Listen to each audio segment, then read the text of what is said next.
warahmatullahi wabarakatuh. Alhamdulillahirabbil alamin.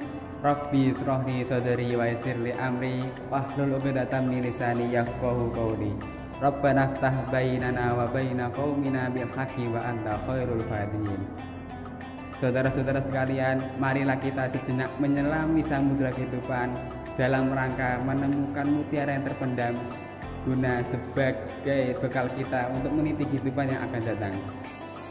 Qala Allah Ta'ala fil Qur'anil Karim, ya ayyuhalladzina amanu kutiba alaikumusiyam kama kutiba alal ladzina min qablikum la'allakum tattaqun.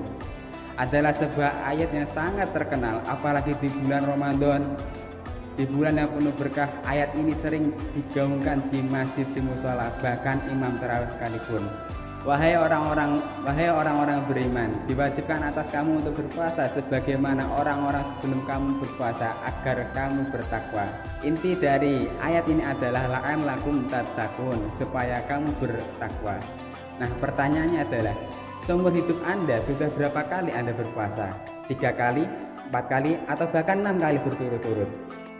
Andaikan seorang orang yang kuliah, bila mana orang tersebut 6 tahun tapi nggak lulus, maka pihak kampus akan mendeo mahasiswa tersebut. Lalu bagaimana dengan kita yang tiap tahun kita berpuasa dari kecil sampai sekarang, lalu bertakwan kita nggak bertambah sedikit pun? Akankah Allah akan mendeo kita? Wallahu a'lam. Maka dari itu izinkan saya untuk memberikan beberapa tips yang semoga dengan tips-tips ini membuat kita semakin beriman, menambah ketakwaan kita. Masalul mukmin kamasalin nahal. Orang yang beriman hendaknya dia bermental seperti lebah. Maksudnya seperti apa nih? Kok bisa-bisanya seorang mukmin harus mental seperti lebah? Nah, lebah itu yang pertama ketika dia hinggap dimanapun, di ranting pohon, di dahan-dahan, maka ranting pohon tersebut tidak akan patah. Jangankan ranting, di daun saja, daun tersebut tidak akan jatuh bila mana dihinggapi oleh lebah tersebut. Sebagaimana seorang mukmin, dimanapun dia tinggal, di bumi manapun dia berada, hendaknya dia tidak membuat keonaran, tidak mengganggu sesama, bahkan dia akan senantiasa berbagi kepada sesamanya. Yang kedua, segala sesuatu yang dikonsumsi oleh lebah itu adalah sesuatu yang berkualitas tinggi. Kira-kira apa sih yang dikonsumsi lebah itu? Yang dikonsumsi lebah itu adalah saripati bunga atau yang biasa kita sebut dengan nektar. Sebagaimana seorang mukmin hendaklah dia makan, minum dengan sesuatu yang halal, berkualitas. Karena sesuatu yang kamu masukkan ke dalam dirimu, sesuatu yang halal, maka itu akan menghantarkanmu kepada perbuatan yang baik dan terpuji.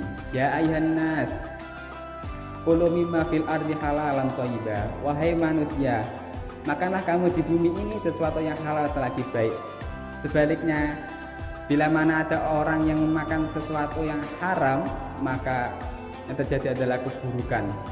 Nah, yang ketiga, kalau yang tadi adalah masukan, yang sekarang yang dikeluarkan lebah. Nah, yang dikeluarkan lebah itu adalah madu. Seorang mukmin sejati, dia akan senantiasa mengeluarkan yang baik, kata-kata bijak, tidak menyinggung, tidak menyakiti perasaan orang lain, tidak menyinggung hati orang lain.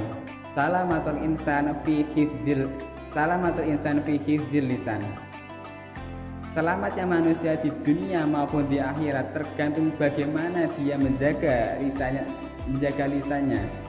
Bahkan di zaman ini tidak hanya lisan, tapi juga dengan jempol. Ketika kita bermain medsos, di IG, di Facebook, kita harus bijak menggunakan jempol kita agar tidak menuliskan kata-kata yang bisa menyakiti orang lain. Karena kelak di akhirat itu banyak sekali orang yang tergelincir di neraka gara-gara dia tidak mampu untuk menjaga lisannya. Nah, yang keempat, lebah itu tidak akan menyerang orang lain. Lebah itu tidak akan mengganggu orang lain. Lebah itu tidak akan mengejar orang lain bila mana dia tidak diganggu duluan. Seorang mukmin sejati, dia tidak akan menyerang orang lain meskipun dia ikut front tertentu, ikut organisasi tertentu, kalau dia tidak diganggu duluan, dia tidak akan membalasnya. Namun ketika dia sudah didolimi, maka dia dengan tegar akan melawan balik, membela imannya. Maka dari itu, marilah kita mengambil pelajaran dari 4 nilai-nilai tersebut, 4 pelajaran yang bisa kita ambil dari lebah tersebut. Semoga semakin tambah tahun, semakin bulan, ketahuan kita semakin bertambah, iman kita semakin tebal, agar kita selamat kelak di yaumil kiamah nanti. Sekian kultum dari saya, wal alfu minkum, wassalamualaikum warahmatullahi wabarakatuh.